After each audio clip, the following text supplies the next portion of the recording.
ಇವತ್ತು breaking news ಇದೆ. ಕೊನೆಗೂ ಭಾರತದ ಮುಂದೆ ಮಂಡಿಯೂರಿದೆ ಪಾಪಿ ಪಾಕಿಸ್ತಾನ. ನಾಳೆ ಪೈಲಟ್ ಅಭಿನಂದನ್ರನ್ನ ಭಾರತಕ್ಕೆ ಕಳುಹಿಸುತ್ತಾ ಇದೆ. ಭಾರತಕ್ಕೆ ಸಿಗ್ತಾ ಇದೆ ಮತ್ತೊಂದು ಅದ್ವಿತೀಯ ರಾಜತಾಂತ್ರಿಕ ಜಯ. ಭಾರತದ ಒತ್ತಡಕ್ಕೆ ಪರದಾಡ್ತಾ ಇದೆ ಪಾಪಿ ಪಾಕಿಸ್ತಾನ. ಪೈಲಟ್ ಅಭಿನಂದನ್ ಬಿಡುಗಡೆ ಮಾಡದೆ ಬೇರೆ ದಾರಿನೇ ಇಲ್ಲ ಪಾಕಿಸ್ತಾನಕ್ಕೆ. ಮತ್ತೊಂದು ಕಡೆ ಭಾರತಕ್ಕೆ ಇದು ಅತ್ಯಂತ ದೊಡ್ಡದಾದಂತಹ ರಾಜತಾಂತ್ರಿಕ ಜಯ. ಜಾಗತಿಕ ಮಟ್ಟದಲ್ಲಿ ಪಾಕಿಸ್ತಾನಕ್ಕೆ ಒತ್ತಡ ಹೇರಿದಂತಹ ಭಾರತದ ಮುಂದೆ ಪತರಗುಟ್ಟು ಹೋಗಿದೆ ಉಗ್ರ ರಾಷ್ಟ್ರ ಪಾಕಿಸ್ತಾನ. ನಾಳೆ ಅಭಿನಂದನ್ ಭಾರತಕ್ಕೆ ಮರಳುತ್ತಾರೆ. ಪಾಕ್ ಪ್ರಧಾನಿ ಈ ಬಗ್ಗೆ ಪಾಕ್ನ ಸಂಸತ್ತಿನಲ್ಲಿ ಘೋಷಣೆ ಮಾಡಿದ್ದಾರೆ. ಪೈಲಟ್ ಬಿಡುಗಡೆ ಬಗ್ಗೆ ಇಮ್ರಾನ್ ಖಾನ್ ಪಾಕಿಸ್ತಾನದ ಸಂಸತ್ತಿನಲ್ಲಿ ಘೋಷಣೆ ಮಾಡಿದ್ದಾರೆ.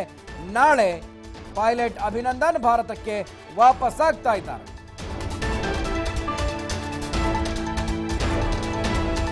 पाकिस्तान का पायलट हमने पकड़ा हुआ है.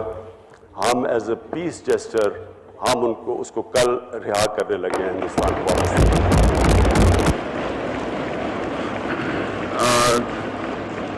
हिंदुस्तान का पायलट हमने पकड़ा हुआ है. हम एज ए पीस जेस्टर हम उसको कल रिहा करने लगे हैं हिंदुस्तान को.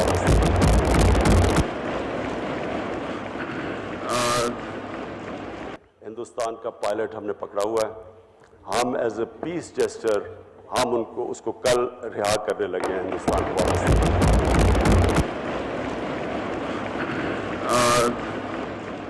हिंदुस्तान का पायलट हमने पकड़ा हुआ है. हम एज ए पीस जेस्टर हम उसको कल रिहा करने लगे हैं हिंदुस्तान को.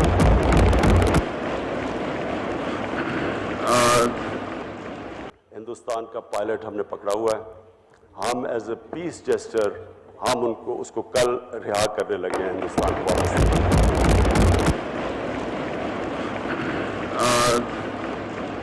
हिंदुस्तान का पायलट हमने पकड़ा हुआ है. हम एज ए पीस जेस्टर हम उसको कल रिहा करने लगे हैं हिंदुस्तान को.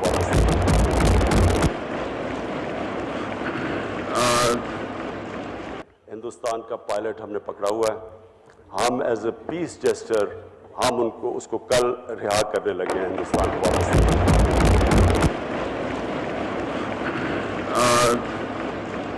हिंदुस्तान का पायलट हमने पकड़ा हुआ है. हम एज ए पीस जेस्टर हम उसको कल रिहा करने लगे हैं हिंदुस्तान को.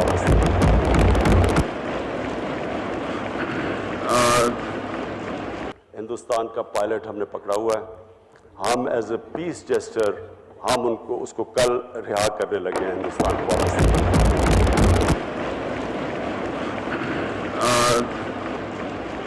हिंदुस्तान का पायलट हमने पकड़ा हुआ है.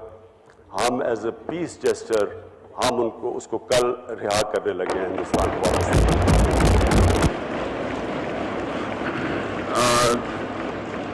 हिंदुस्तान का पायलट हमने पकड़ा हुआ है. हम एज ए पीस जेस्टर हम उसको कल रिहा करने लगे हैं हिंदुस्तान को.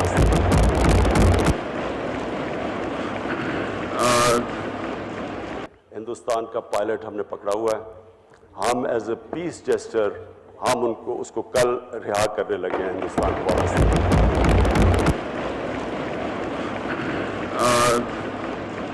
हिंदुस्तान का पायलट हमने पकड़ा हुआ है. हम एज ए पीस जेस्टर हम उसको कल रिहा करने लगे हैं हिंदुस्तान को.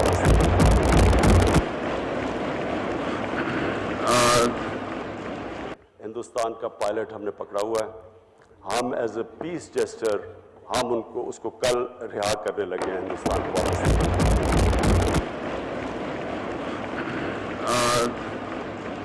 हिंदुस्तान का पायलट हमने पकड़ा हुआ है. हम एज ए पीस जेस्टर हम उसको कल. ಎಸ್, ಪಾಕಿಸ್ತಾನದ ಸಂಸತ್ತಿನಲ್ಲಿ ಪಾಕ್ನ ಪ್ರಧಾನಿ ಇಮ್ರಾನ್ ಖಾನ್ ಈ ವಿಚಾರವನ್ನ ಘೋಷಣೆ ಮಾಡಿದ್ದಾರೆ. ಅಲ್ಲೆಲ್ಲ ಸರ್ವ ಪಕ್ಷಗಳು ಮೇಜನ್ನ ಕೊಟ್ಟು ಅದನ್ನ ಸ್ವಾಗತಿಸಿದ್ದಾವೆ. ನಾವು ಏನು ಸೆರೆ ಹಿಡಿದಿದ್ದೀವಿ ಹಿಂದೂಸ್ತಾನದ ಪೈಲಟ್ ಅನ್ನ ನಾಳೆ ರಿಲೀಸ್ ಮಾಡ್ತಾ ಇದ್ದೀವಿ ಅಂತ. ಎಸ್, ಈ ಕುರಿತು ಮತ್ತಷ್ಟು ಮಾಹಿತಿಯನ್ನು ಪಡೆಯೋಣ. ನಮ್ಮ ದೆಹಲಿ ಪ್ರತಿನಿಧಿ ಸ್ವಾತಿ ಚಂದ್ರಶೇಖರ್ ನೇರ ಸಂಪರ್ಕದಲ್ಲಿದ್ದಾರೆ. ಸ್ವಾತಿ, ನಿಜಕ್ಕೂ ಇದು ಅತ್ಯಂತ ಶೀಘ್ರದಲ್ಲಿ ಭಾರತಕ್ಕೆ ಸಿಕ್ಕಂತಹ ಅತಿ ದೊಡ್ಡ ರಾಜತಾಂತ್ರಿಕ ಜಯ. ಸೊ ಏನಿದೆ ಹೆಚ್ಚಿನ ಮಾಹಿತಿ ಇದ್ರ ಬಗ್ಗೆ? ಗುರುಪ್ರಸಾದ್, ಇವತ್ತು ಜಂಟಿ ಅಧಿವೇಶನವನ್ನ ಪಾಕಿನ ಸಂಸತ್ತಿನಲ್ಲಿ ಕರೆದಂತಹ ಪಾಕ್ ಪ್ರಧಾನಿ ಇಮ್ರಾನ್ ಖಾನ್ ಒಂದು ಮಹತ್ತರವಾದಂತಹ ಘೋಷಣೆಯನ್ನ ಮಾಡಿದ್ದಾರೆ. ಏನು ಅಭಿನಂದನ್ ವರ್ತಮಾನ್ ನಿನ್ನೆ ನಡೆದಂತಹ ಒಂದು ಫೈಟರ್ ಜೆಟ್ಗಳ ಕದನದಲ್ಲಿ ಅಭಿನಂದನ್ ವರ್ತಮಾನ್ ಪಾಕಿಸ್ತಾನ ಆರ್ಮಿಗೆ ಸಿಕ್ಕಿಬಿದ್ರು. ಅದಾದ ನಂತರ ಅವರಿಗೆ ಚಿತ್ರಹಿಂಸೆಯನ್ನ ಪಾಕಿಸ್ತಾನದ ಒಂದಿಷ್ಟು ಪ್ರಜೆಗಳು ಕೂಡ ನೀಡಿದಂತಹ ವಿಡಿಯೋ ವೈರಲ್ ಆಗಿತ್ತು. ಆದ್ರೆ ಹೇಗಾದ್ರೂ ಮಾಡಿ ನಾವು ಪಾಕಿಸ್ತಾನದಿಂದ ಅವರನ್ನ ವಾಪಸ್ ಭಾರತಕ್ಕೆ ಕರ್ಕೊಂಡು ಬರಬೇಕು ಅನ್ನುವಂತಹ ಆಗ್ರಹವನ್ನ ಭಾರತ ಮುಂದಿಟ್ಟಿತ್ತು. ಅಷ್ಟೇ ಅಲ್ಲ, ಏನೇ ಆದ್ರೂ ಕೂಡ ನಾವು ನಮ್ಮ ಬಾರ್ಡರ್ಗಳಲ್ಲಿ ಟೆನ್ಷನ್ಗಳನ್ನ ನಾವು ನಿಲ್ಸೋದಿಲ್ಲ ಮತ್ತು ಭಾರತಕ್ಕೆ ಏನಾದ್ರೂ ಅಭಿನಂದನ್ ಮರಳಿ ವಾಪಸ್ ಬರದೇ ಇದ್ರೆ ನಾವು ಯುದ್ಧವನ್ನ ಘೋಷಣೆ ಮಾಡ್ತೀವಿ ಅನ್ನುವಂತಹ ಒಂದು ಜೆನಿವಾ ಕನ್ವೆನ್ಷನ್ ಪ್ರಕಾರ ಭಾರತ ಈಗಾಗಲೇ ಕರೆಯನ್ನ ಕೊಟ್ಟಿದ್ದಕ್ಕೆ ತತ್ತರಿಸಿ ಹೋದಂತಹ ಪಾಕಿಸ್ತಾನ್ ಸದ್ಯದ ಪರಿಸ್ಥಿತಿಯಲ್ಲಿ ನಾಳೆ ಅಭಿನಂದನ್ರನ್ನ ರಿಲೀಸ್ ಮಾಡ್ತೀವಿ ಅನ್ನುವಂತಹ ಮಾಹಿತಿಯನ್ನ ನೀಡಿದ್ದಾರೆ. ಅದರ ಜೊತೆಗೆ ಇಮ್ರಾನ್ ಖಾನ್ ಆಡಿರುವಂತಹ ಮಾತುಗಳನ್ನ ಇಲ್ಲಿ ಅತ್ಯಂತ ಸೂಕ್ಷ್ಮವಾಗಿ ಗಮನಿಸಬೇಕಾಗಿರುವಂತದ್ದು. ಗುರುಪ್ರಸಾದ್, ಒಂದು ಕಡೆಯಿಂದ ಇಮ್ರಾನ್ ಖಾನ್ ಹೇಳಿರುವಂತದ್ದು, ಭಾರತ ಏನಾದ್ರೂ ಪಾಕಿಸ್ತಾನದಿಂದ ವರ್ತಮಾನರನ್ನ ಕಳಿಸಿದ ನಂತರವೂ ಕೂಡ ಭಾರತ ಗಡಿಗಳಲ್ಲಿ ಶಾಂತಿಯನ್ನ ಕಾಪಾಡದೇ ಇದ್ರೆ ನಾವು ಕೂಡ ಅದಕ್ಕೆ ಪ್ರತ್ಯುತ್ತರವನ್ನ ನೀಡ್ತೀವಿ ಅಂತ ಹೇಳಿರುವಂತದ್ದು. ಆದ್ರೆ ಮೊದಲು ಯಾರು ಇದನ್ನ ಶುರು ಮಾಡಿದ್ದು ಅನ್ನೋದನ್ನ ಪಾಕಿಸ್ತಾನ ಮತ್ತು ಇಮ್ರಾನ್ ಖಾನ್ ನೋಡ್ಕೊಳ್ಬೇಕಾಗಿದೆ. ಅಷ್ಟೇ ಅಲ್ಲ, ಭಾರತದ ಕಾಶ್ಮೀರದ ನೀತಿಯ ಬಗ್ಗೆಯೂ ಕೂಡ ಈಗಾಗಲೇ ಇಮ್ರಾನ್ ಖಾನ್ ಮಾತಾಡಿರೋದು ಮತ್ತು ಕಾಶ್ಮೀರ ಈಗ ಪಾಕಿಸ್ತಾನಕ್ಕೆ ಸೇರಿರುವಂತದ್ದು. ಕಾಶ್ಮೀರದಲ್ಲಿ ಅಲ್ಲಿ ಇರುವಂತಹ ವಿಚಾರಧಾರೆಗಳನ್ನ ನೀವು ಬಂಧಿಸಿ ಇಡೋದಿಕ್ಕೆ ಸಾಧ್ಯ ಇಲ್ಲ. ಕಾಶ್ಮೀರದಲ್ಲಿ ಜನ ಏನ್ ಹೇಳ್ತಾರೋ ಅದ್ರ ಬಗ್ಗೆ ನೀವು ಕೇಳಿ ಅನ್ನುವಂತಹ ಮಾತುಗಳನ್ನ ಇಮ್ರಾನ್ ಖಾನ್ ಹೇಳಿರುವಂತದ್ದು. ಮತ್ತೆ ಭಾರತದ ಮಾಧ್ಯಮಗಳ ವಿರುದ್ಧ ತೀವ್ರ ಪ್ರಹಾರವನ್ನ ಇಮ್ರಾನ್ ಖಾನ್ ನಡೆಸಿರೋದು ಕೂಡ ಅವರ ಭಾಷಣದಲ್ಲಿ ಕೇಳಿಬರ್ತಿರುವಂತದ್ದು. ಒಂದು ಕಡೆಯಿಂದ 17 ವರ್ಷಗಳಿಂದ ಭಾರತದ ಒಂದು ಮೀಡಿಯಾ ಪಾಕಿಸ್ತಾನ ಮೀಡಿಯಾ ಏನ್ ಮಾಡಿತ್ತು ಮತ್ತು ಏನ್ ನೋಡಿತ್ತು ಮತ್ತು ಯಾವ ಸಂದರ್ಭದಲ್ಲಿ ಇತ್ತು ಅನ್ನೋದನ್ನ ಗಮನಿಸಿದ್ರೆ ಭಾರತದ ಮಾಧ್ಯಮಗಳು ಒಂದು ಈ ಅಘೋಷಿತ ವಾರ್ ಅನ್ನ ತಮ್ಮ ಸ್ಟುಡಿಯೋಗಳಲ್ಲಿ ಮಾಡ್ತಿರ್ಲಿಲ್ಲ ಅಂತ ಹೇಳುವಂತದ್ದು. ಯುದ್ಧಕ್ಕೆ ಯಾರು ಪ್ರಚೋದನೆಯನ್ನ ಮಾಡಿತ್ತು ಅನ್ನೋದನ್ನ ಪಾಕಿಸ್ತಾನದ ಮಾಧ್ಯಮಗಳು ಮತ್ತು ಇಮ್ರಾನ್ ಖಾನ್ ಈಗ ಸದ್ಯಕ್ಕೆ ತಿಳ್ಕೊಳ್ಬೇಕಾಗಿರುವಂತಹ ಅವಶ್ಯಕತೆ ಇರುವಂತದ್ದು. ಅಷ್ಟೇ ಅಲ್ಲ, ಮತ್ತೆ ಮಾತಾಡ್ತಾ ಇಮ್ರಾನ್ ಖಾನ್ ಹೇಳ್ತಾ ಹೋಗುವಂತದ್ದು, ನೀವು ಕೇವಲ ಇಸ್ಲಾಂ ಧರ್ಮವನ್ನ ಟಾರ್ಗೆಟ್ ಮಾಡ್ತಿದ್ದೀರಿ. ಭಾರತದ ಪ್ರಧಾನಿ ಮತ್ತು ಭಾರತದ ಮಾಧ್ಯಮಗಳು ಇಸ್ಲಾಂ ಧರ್ಮಕ್ಕೂ ಮತ್ತು ಉಗ್ರಗಾಮಿಗಳಿಗೂ ಯಾವುದೇ ರೀತಿಯಾದಂತಹ ಸಂಬಂಧವೂ ಇಲ್ಲ. ಅಷ್ಟೇ ಅಲ್ಲ, ಭಾರತದ ಪ್ರಜೆಗಳು ಭಾರತದ ಪ್ರಧಾನಿ ಮತ್ತು ಭಾರತದ ಸರ್ಕಾರದ ವಿರುದ್ಧ ನಿಂತಿದ್ದಾರೆ. ಭಾರತದ ಪ್ರಧಾನಿ ಮತ್ತು ಸರ್ಕಾರಕ್ಕೆ ಯುದ್ಧ ಬೇಕಾಗಿರೋದು ಹೊರತು ಭಾರತದ ಜನತೆಗೆ ಅಲ್ಲ ಅನ್ನುವಂತಹ ನೀತಿ ಪಾಠವನ್ನ ಮಾಡ್ತಾ ತನ್ನ ಒಂದಿಷ್ಟು ಅಪೋಸಿಷನ್ ಮತ್ತು ಸ್ವಂತ ಲೀಡರ್ಗಳಿಂದ, ತಮ್ಮ ಪಕ್ಷದ ಲೀಡರ್ಗಳಿಂದ ಒಂದು ಶ್ಲಾಘನೆಯನ್ನ ಪಡೆದಿರುವಂತಹ ಇಮ್ರಾನ್ ಖಾನ್ ಈಗ ಸದ್ಯಕ್ಕೆ ಒಂದಿಷ್ಟು ಅವಲೋಕನವನ್ನ ಮತ್ತು ಆತ್ಮಾವಲೋಕನ ಮಾಡಿಕೊಳ್ಳುವಂತಹ ಸಂದರ್ಭ ಇದೆ. ಯಾರು ಮೊದಲು ಯುದ್ಧಕ್ಕೆ ಕರೆ ನೀಡಿದ್ದು ಮತ್ತು ಈಗ ಯುದ್ಧಕ್ಕೆ ಪ್ರಚೋದನೆ ಮಾಡಿದ್ದು ಯಾರು ಅನ್ನೋದನ್ನ ತಿಳ್ಕೊಳ್ಬೇಕಾಗಿದೆ. ಮತ್ತು ಕಾಶ್ಮೀರ ಯಾವತ್ತೇ ಇದ್ರೂ ಕೂಡ ಅದು ಭಾರತದ ಸ್ವತ್ತು ಮತ್ತು ಭಾರತಕ್ಕೆ ಸೇರಿರುವಂತದ್ದು.